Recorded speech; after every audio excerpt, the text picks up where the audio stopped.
நமக்கு பெற்றோர் வைத்த பெயர் தான் நாம நினைச்சிட்டு இருக்கோம். நான் யார் அப்படின்னு கேட்டா, எனக்கு ஒரு பேரு, எனக்கு ஒரு ஊரு, எனக்கு ஒரு வீடு, எனக்கு ஒரு அப்பா, எங்க அம்மா, எனக்கு ஒரு மனைவி, எனக்கு ஒரு குழந்தை, அப்புறம் எனக்கு என்னென்ன இதுதான் நாம் நினைச்சிட்டு இருக்கிறோம். அப்படி நாம் நினைப்பது எதுவும் நாம் அல்ல. ஏன்? முதல்ல இந்த உடம்பு நாம் அல்ல.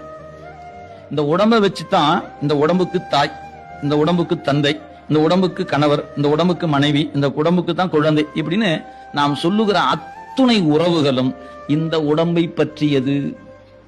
இந்த உடம்பு எத்தகையது? ஒரு நாள் ஒண்ணுமில்லாம போயிடும். அப்ப நீங்க சொல்லுகிற இந்த உறவுலாம் ஒரு நாள் என்ன ஆயிரும்? ஒண்ணுமில்லாம போயிடும். ஏன்? உடம்பே ஒன்றுமில்லாத போகும். காரணமா இருக்கிறதே ஒண்ணுமில்லாம போயிடும்னா இந்த காரணம் கொண்டு வருகிற காரியம் என்ன ஆகும்? ஒண்ணுமில்லாம போயிடும்.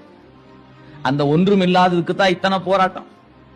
இதுலதான் பாசம், வேஷம், மோசம் அப்படின்னு வேறு வேறு பெயர்களை வைத்துக் கொண்டு என்னென்னவா போட்டு உயிர் தவித்து தவித்து துடித்துக் கொண்டு கிடப்பதை நாம் பார்க்கிறோம்.